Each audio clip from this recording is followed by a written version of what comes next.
Oke guys, kali ini kita akan mengomentari berita yang akan ngebahas tentang masalah kebijakan pemerintah tentang pembatasan penggunaan media sosial untuk anak di bawah umur 16 tahun. Nah, untuk mengetahui konteksnya, mari kita bersama simak beritanya. Kita mulai videonya. Komdigi berencana membatasi penggunaan media sosial bagi anak di bawah Tuh ya, 16 tahun. dibatasin. Tujuannya untuk melindungi anak dari konten berbahaya dan kecanduan digital. Namun pertanyaan lain pun muncul. Benarkah aturan ini akan efektif melindungi anak sementara dunia memasuki era digital? Dan apa saja yang harus diperhatikan dalam implementasinya? Kita akan bahas bersama pengamat kebijakan pendidikan UPI, Pak Cecep Darmawan. Dan pemirsa, sebelumnya kami juga telah berusaha menghubungi Wamen Komdigi untuk bergabung. Namun hingga dialog ini berlangsung, kami belum mendapatkan jawaban. Langsung saja saya sapa Pak Cecep. Selamat malam, terima kasih atas waktunya. Ya, selamat malam Mbak Ayu Rahmawati. Sehat selalu. Selamat malam. Ya, sehat selalu juga Pak Cecep. Pak Cecep, seperti yang tadi kita telah dengarkan ya, pemerintah telah menetapkan rencana pembatasan penggunaan Ya. medsos untuk anak di bawah 16 tahun. Dari kacamata Anda sebagai pengamat pendidikan, bagaimana tanggapannya? Apa saja dampak positif dan negatifnya? Ya, pertama tentu kita mengapresiasi ya penetapan batas usia 16 tahun untuk penggunaan media sosial oleh pemerintah ini dapat dipahami sebagai upaya melindungi anak-anak kita ya, perkembangan psikologisnya gitu ya. Kemudian bagaimana menggunakan ruang digital itu secara aman, sehat ya, juga berkeadilan ya. Juga aspek psikologisnya juga penting. Tapi dari aspek perspektif pendidikan tentu kebijakan ini memiliki banyak sisi positif ya, karena anak di bawah usia tersebut kan umumnya berada pada tingkat perkembangan kognitif dan emosional yang belum sepenuhnya matang untuk menyaring informasi secara kritis, mana yang baik, mana yang kurang baik gitu Itu ya, ya. belum Nah, dewasa. pembatasan ini kan menurut saya dapat membantu mengurangi paparannya terhadap konten-konten negatif, misalnya perundungan, ya perundungan siber, informasi, serta kecanduan gawai yang dapat mengganggu konsentrasi anak belajar, interaksi sosial di dunia nyata, ya dan pengaruh-pengaruh negatif Dampak lainnya. Selain itu, positifnya. kebijakan ini saya pikir ya dapat mendorong ya peran keluarga dan sekolah untuk lebih aktif ya membimbing literasi digital ya pada anak sebelum mereka terjun secara penuh ke dunia digital gitu. Namun begini ya Mempersiapkan. Mbak ya, kebijakan ini juga tentu memiliki apa ya dampak yang harus dicermati, yaitu bagaimana sih kalau ini tidak diiringi dengan pendekatan edukatif gitu ya. Karena di era digital media sosial kan sudah menjadi ruang belajar, ruang berekspresi, membangun jejaring pengetahuan Iya. ya sesama mereka gitu. Jika dibatasi, pembatasan ini dilakukan secara kaku, terlalu ketat gitu ya tanpa edukasi digital, anak justru bisa mencari dengan cara-cara mengakses media sosial secara sembunyi tanpa pendampingan orang tua atau gurunya ya. Oleh Gitu karena ya. Jadi kayak semakin dilarang, orang tuh kayak semakin penasaran untuk melanggar peraturan tersebut gitu kan. Namanya anak-anak ya masih penasaran tentang apa yang boleh dan tidak boleh gitu. Apalagi tentang media sosial yang sekarang saja masih bebas gitu. Kok tiba-tiba ada pembatasan seperti ini? Maka orang yang penasaran tadi mungkin akan melanggar peraturan di luar mata publik ataupun di mata orang tuanya, mungkin di luar rumah ataupun di luar sekolah mereka bisa melakukannya gitu kan. Makanya itu yang harus diwaspadai. Kalau misalnya benar dilarang, ditutup tanpa ada alasan yang jelas, anak tuh akan melakukan segala cara untuk mengakses ataupun melanggar peraturan tersebut. Makanya kita harus berhati-hati ya. Namanya kita juga pernah anak kecil gitu, jadi anak kecil ya pasti kiranya kita harus tahu lah bagaimana psikologis seorang anak gitu. Jangan sampai wah dibatasin semuanya sehingga mereka juga tidak mendapatkan informasi yang cukup untuk masa depan mereka. sebenarnya bukan hanya soal pembatasan usia nih ya, tetapi bagaimana peran pemerintah nih, negara dalam hal ini ya, pemerintah, sekolah, keluarga bersama-sama membangun dunia literasi digital kita yang sehat ya, kemudian membangun berpikir kritis, serta etika nih, etika bermedia sosial ya, sejak dini harus diterapkan ya, agar apa? Agar generasi muda kita sih mampu menggunakan apa ya, teknologi kita secara bijak dan bertanggung jawab. Jadi sebenarnya bukan soal usia semata ya, tapi bagaimana sih peran stakeholder ya, pemerintah sendiri, sekolah, keluarga, masyarakat ya, dan berbagai elemen yang bisa ada di dalam ruang-ruang digital itu. Oke, jadi yang penting bukan hanya pembatasan usianya saja, tapi juga literasi digitalnya yang bisa diisi celahnya oleh pemerintah. Tapi dengan pemerintah akhirnya mewacanakan pembatasan media sosial untuk anak di bawah 16 tahun, Anda melihat apakah ini adalah langkah awal yang tepat untuk meningkatkan literasi digital di Indonesia? Ya, saya pikir patut diapresiasi saya katakan tadi ya, karena data yang saya baca itu 48% pengguna internet itu adalah anak-anak ya, dan Tuh, menghabiskan hampir kurang lebih setengahnya sekitar ya. 7 jaman. Jadi ini kalau tidak Banyak sekali dibatasi, itu kemudian ya. tidak diedukasi, tidak diliterasi, ya ini sebetulnya malah petaka ke depannya. Oleh karenanya Ya, jadi bayangin tuh ya kalau misalnya lebih dari ya kurang lebih 7 jam gitu kan, berarti kan ya dia menghabiskan waktu kebanyakan di dunia mayanya, sedangkan dunia secara nyatanya gitu ya kesehariannya mungkin bisa terganggu. Bayangin kalau misalnya kayak tidur 8 jam lah atau 8 sampai 6 sampai 8 jam.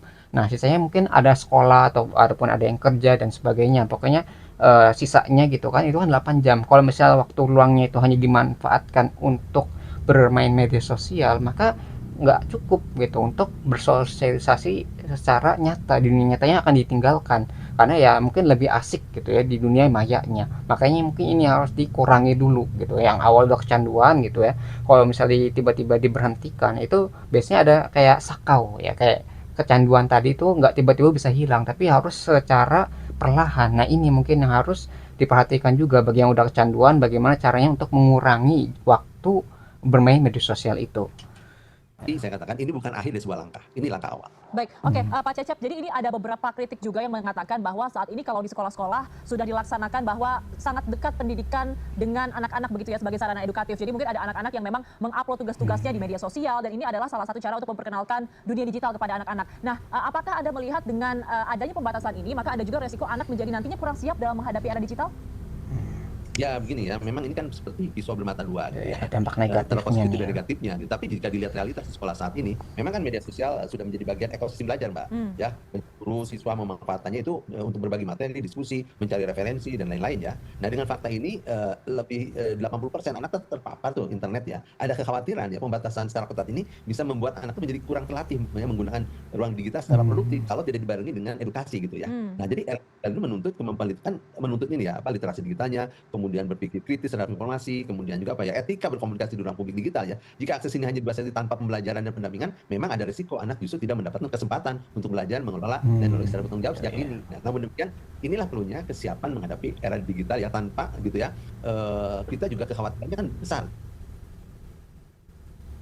Itu ya. Makanya tidak semata-mata ditentukan oleh cepat anak masuk ke media digitalnya, tetapi bagaimana membimbingnya. Jadi dengan kata lain, pembimbingan, edukasi, kemudian pendampingan itu satu hal yang mutlak ya menurut saya ya, karena untuk anak-anak di bawah 16 tahun itu ya perlu ya role model dan panduan dengan penguatan pendidikan literasi di sekolah ya, kurikulum juga yang mengenalkan etika bermedia misalnya, keterlibatan orang tua dalam pendampingan dan masyarakat juga yang mendukung bagaimana ya ekosistem anak-anak itu menjadi lebih baik gitu ya. Dengan pendekatan itu kan anak tidak hanya dilindungi dari risiko ruang digital, tapi juga dapat berkembang menjadi generasi yang cakap digital dan bisa memanfaatkan teknologi dengan baik. Oke. Berarti lebih ke cara ini ya, apa ya, mempersiapkan anak tersebut untuk masuk ke dunia digital. Jadi jangan sampai kita membatasi semuanya sampai anak itu benar-benar kurang update gitu ya, jadi kudet gitu.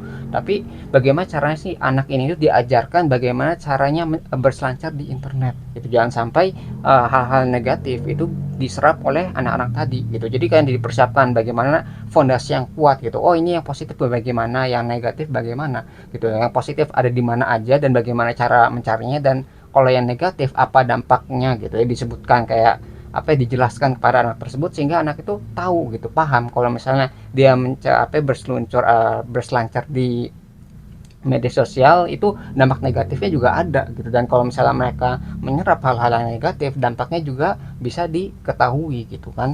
Nah, itu yang mungkin bisa memberikan anak itu kayak alasan gitu ya, jangan sampai hanya dibatasin sehingga anak itu jadi kurang mampu dalam tadi ya, kemajuan teknologi, ataupun malah jadi tambah penasaran untuk mengakses hal-hal yang negatif malahan. Tapi kalau misalnya anak itu telah dipersiapkan gitu ya, lebih dewasa dalam berpikir, maka anak itu akan memilih sendiri secara otomatis gitu. Bayangkan kalau misalnya kita harus ngatur jutaan anak, itu kan akan sangat sulit. Tapi kalau misalnya anak tadi itu udah memiliki pemikiran yang bagus gitu ya, fondasi yang kuat, itu kita tidak perlu tuh mengawasinya karena dia akan mengakses hal-hal yang positif di internet. Sempat disebutkan di awal bahwa memang ketika anak-anak dilarang melakukan kegiatan di sosial media tertentu, ini justru membuat anak-anak mengaksesnya secara tersembunyi. Apalagi kalau misalkan anak-anak yang masih di bawah 16 tahun, mungkin jiwa eksploratifnya masih sangat tinggi sehingga makin dilarang makin mencari cara begitu. Nah, jadi seperti apa seharusnya? Jadi kayak disebutnya kayak reverse psikologi lah, kayak kebalikan, kalau misalnya semakin dilarang malah orang semakin penasaran untuk melakukannya. Itu kayak reverse psikologi dari anak tersebut lah. Kalau misalnya dilarang semakin penasaran untuk melakukannya. Resiko-resiko yang mungkin belum dihitungkan untuk pelaksanaannya. Jadi Mbak Ayu, memang itu betul ya, itu resiko yang cukup nyata gitu menurut saya. Jadi berbagai riset yang saya pelajari ya tentang perilaku remaja itu menunjukkan bahwa larangan yang bersifat terlalu ketat ya, tanpa diikuti edukasi dan pendampingan, ya acap justru mendorong anak untuk mencari celah ya dan mengakses teknologi secara sembunyi-sembunyi tadi ya. Jadi dalam konteks pendidikan hal ini berpotensi menimbulkan masalah baru ya. Ya karena apa? Karena ketika anak menggunakan media sosial secara diam-diam itu, mereka justru melakukan tanpa bimbingan orang tua, tanpa bimbingan guru ya. Akibatnya anak lebih rentan terpapar konten negatif, misinformasi misalnya, maupun perundungan cyber ya, karena tidak memiliki ruang dialog yang cukup untuk mendiskusikan pengalaman-pengalaman digitalnya gitu ya. Karena itulah menurut saya nih ya, pendekatan yang lebih efektif sebenarnya bukan semata-mata larangan ya, tetapi pengaturan yang disertai ya pendidikan literasi digital yang memadai di berbagai pihak gitu. Jadi anak Iya. perlulah dibekali semacam kemampuan memahami resikonya, mengelola penggunaan gawai ya gitu secara bijak, terus beretika dalam berkomunikasi di ruang digital. Nah, ini penting sekali ya. Dengan pendekatan seperti itu sih kita berharap anak tidak hanya patuh pada aturan semata ya, atas atas paksaan gitu ya misalnya, tetapi juga memiliki kesadaran, tanggung jawab ya, good and smart citizen lah dalam bahasa kita itu ya, dalam menggunakan teknologi itu. Jadi peran keluarga, sekolah, masyarakat ini menjadi sangat penting menciptakan ruang komunikasi terbuka ya, agar anak juga merasa aman berdiskusi tanpa pengalaman tentang pengalaman mereka gitu di dunia digital ini. Oke, Pak Oke, Cecep ini jadi kalau anaknya udah siap gitu ya, kita nggak perlu khawatir lagi anak ini akan mencari apa di internet. Karena ya dia udah tahu mana yang bagus, mana yang buruk gitu. Jadi yang positifnya mungkin diambil, yang negatifnya bisa difilter ataupun ditahan gitu kan. Jadi itu ya mungkin tujuan dari pembatasan tadi. Jadi bukan benar-benar dilarang keseluruhan, tapi dibatasi mana yang boleh dan mana yang tidak, dan dijelaskan kenapa boleh, kenapa tidak gitu, supaya anak tadi itu mendapatkan alasan kenapa ada larangan tersebut. pertanyaan di masyarakat mengenai aturan ini karena memang secara detailnya belum diberikan Ya. begitu ya oleh pihak Komdiji. Nah, tapi banyak juga pertanyaan-pertanyaan seperti kalau sekarang kan kita melihat di sosial media itu banyak akun-akun anak yang memang dimainkan oleh orang tuanya begitu. Jadi yang menjalankan adalah orang tuanya. Kemudian ini juga banyak sekali hal-hal yang sepertinya sangat teknis begitu sifatnya. Nah, untuk membuat aturan ini memang akhirnya tepat sasaran, menghindarkan anak dari adiktif dan lain sebagainya. Kira-kira aturan teknis seperti apa yang memang harus dibuat oleh Komdiji agar ini tidak malah jadi justru menjadi celah-celah seperti yang kita sempat diskusikan sebelumnya? Ya, jadi kan apa ya, niat keinginan pemerintah untuk melindungi anak dari adiksi dan paparan konten yang tidak mendidik itu ya tentu kita apresiasi, kita angkukan jempol lah ya. Hmm. Nah, tadi kan ditanya Mbak, penerapannya gimana nih ya? Menurut saya sih ada hal penting yang perlu diperhatikan ya. Jadi kebijakan ini jangan hanya atau semata-mata bersifat pembatasan ya, termasuk soal usia ya, tetapi juga ada unsur edukasinya. Oke. Misalnya ya, pertama perlu ada kejelasan mekanisme implementasi dan pengawasan kayak apa sih. Hmm. Nah, itu diatur terus detil ya, implementasi dan pengawasan, karena pada prakteknya kan anak bisa saja tetap mengakses media sosial dengan menggunakan akun-akun orang lain atau memasukkan usia ya dan lain-lain, banyak cara gitu ya. Kedua, kebijakan ini sebaiknya kan menurut saya sih diiringi dengan apa ya, penguatan literasi digitalnya di sekolah juga. Ya, anak itu tidak hanya dijauhkan dari risikonya, tetapi juga dibekali kemampuan agar dia berpikir kritis, mandiri, beretika media dengan baik, ya punya kesadaran akan jejak digital seperti apa gitu ya. Selain itu tentu keterlibatan siapa orang-orang dekat ya, orang tua, guru menjadi kunci menurut saya di situ ya. Dan pengawasan serta dialog di lingkungan sekolah maupun keluarga misalnya jauh lebih efektif sih ya dibanding sekedar larangan yang sifatnya mungkin apa ya, administratif lah gitu ya. Jadi pemerintah perlu juga mendorong platform-platform digital untuk menjadikan fitur-fitur perlindungan anak lebih kuat. Seperti apa? Pengaturan usia, oke ya. Kontrol orang tua seperti apa? Penyaringan konten juga begitu ya, dengan pendekatan yang sifatnya kolaborasi antara pemerintah, sekolah, keluarga, dan ya pemilik platform teknologi digital ini juga perlu disamakan persepsinya ya. Jadi kebijakan ini dapat menjadi semacam perlindungan sekaligus pendidikan bagi anak-anak ya dalam menghadapi ruang digital ini gitu. Oke, baik Pak Cecep, terakhir ini kan sebenarnya aturan akan berjalan tidak lama lagi ya pada tanggal 28 Maret 2026 begitu, tinggal Ya, hitungan akhir beberapa bulan minggu saja. Maret Nah, tuh ya. seharusnya ketika aturan ini memang benar-benar telah diterapkan, peran seperti apa, pendampingan seperti apa yang harus diambil oleh para orang tua dan juga sekolah agar seperti kata tadi Bu Mutia akan ada kebingungan di awal. Nah, kebingungan ini cara mengisinya akan seperti apa? Ya, terima kasih. Jadi memang ini yang harus ditindaklanjuti oleh kita bersama ya, pendekatan pentahelik lah menurut saya. Jadi kebijakan ini harus benar-benar diterapkan dengan melihat bagaimana sekolah, orang tua itu ya perlu diposisikan seperti apa, bukan hanya sebagai pengawas, mereka itu sebagai pendamping gitu ya, kawan tanda kutip dalam proses pembelajaran digital ya gitu ya. Di sekolah itu guru harus dapat memperkuat pendidikan digitalnya ya, literasi digitalnya ya, melalui pembelajaran yang mengenalkan gimana sih etika bermedia gitu ya, terus waktu yang dibutuhkan itu seperti apa, kemampuan memilah informasi yang baik seperti apa, kemudian memahami risiko misalnya hoax ya, ujaran kebencian dan lain-lain itu, serta kesadaran tentang jejak digital ya. Dengan demikian meskipun akses media sosialnya dibatasi, ya siswa bisa memahami ya bahwa dia tetap memperoleh bekal pengetahuan keterampilan untuk menghadapi dunia digital secara bertanggung jawab, beretika ya, ketika mereka sudah cukup usianya untuk mengakses. Sekolah juga tidak kalah pentingnya menurut saya memanfaatkan platform pembelajaran digital yang lebih terkontrol sebagai alternatif ruang diskusi misalnya ya, dan kolaborasi belajar gitu ya. Nah, di keluarga nih, gimana nih orang tua ya, keluarga bangun komunikasi terbuka dengan anak. Bagaimana penggunaan teknologi digital ini ya, pendampingan itu tidak hanya dalam waktu pembatasan waktu apa ya pengguna gawainya, tetapi juga ada dialog dengan anak ya, melihat bagaimana internet itu bermanfaat gitu ya. Jadi orang tua itu menjadi teladan, role model, contoh dalam penggunaan teknologi digital yang sehat gitu, membantu anak mengembangkan kebiasaan digital yang seimbang antara belajar misalnya ya, ada hiburan mungkin, berinteraksi sosial di dunia maya dan dunia nyata gitu. Nah, kolaborasi sekolah, keluarga, dan masyarakat ini dalam konteks kebijakan ini tidak hanya aturan pembatasan menurut saya, tetapi ini harus menjadi momentum yang baik untuk segera membentuk generasi yang cakap, kritis, bertanggung jawab dengan penggunaan teknologi ya dengan bijaksana. Oke. Gitu ya. Jadi emang apa ya, orang dewasa itu berarti juga harus ini ya melek matanya dengan teknologi yang sedang maju sekarang gitu. Jangan sampai hanya menyuruh anaknya, membatasi anaknya, tapi orang tuanya atau gurunya atau orang-orang yang dewasa di sekitarnya itu juga nggak peduli. Nah, jadi pengetahuan ini berarti harus disebarkan juga kepada para orang tua, kepada masyarakat atau kepada guru gitu, supaya mereka tahu mana yang bagus dan mana yang buruk, sehingga bisa mengarahkan anak-anak tadi. Ketika anak-anak tadi mungkin kehilangan arah ataupun banyak pertanyaan, nah itu ketika diajukan mereka bisa menjawab juga, bisa menjelaskan dan bisa mengarahkan, kayak membimbing lah setidaknya. Dan itulah yang mungkin harus diketahui juga. Jadi jangan hanya satu arah di anaknya saja gitu disalahkan, tapi orang tuanya atau gurunya tidak peduli gitu kan. Itu yang mungkin harus diketahui juga. Jadi semua orang yang terlibat di sana itu harus ikut serta dalam mendidik anak ya, dari orang tuanya yang paling utama tuh kan, karena di rumah, dan guru sebagai orang tua kedua, pemerintah sebagai orang yang menyediakan wadahnya gitu kan. Jangan sampai wadahnya ini rusak ataupun kotor gitu kan. Jadi pembatasan itu kebijakan dari pemerintah dan penyedia dari media sosialnya gitu. Jadi penyedia layanannya juga harus memberikan andil juga, misalnya kayak membatasi umurnya,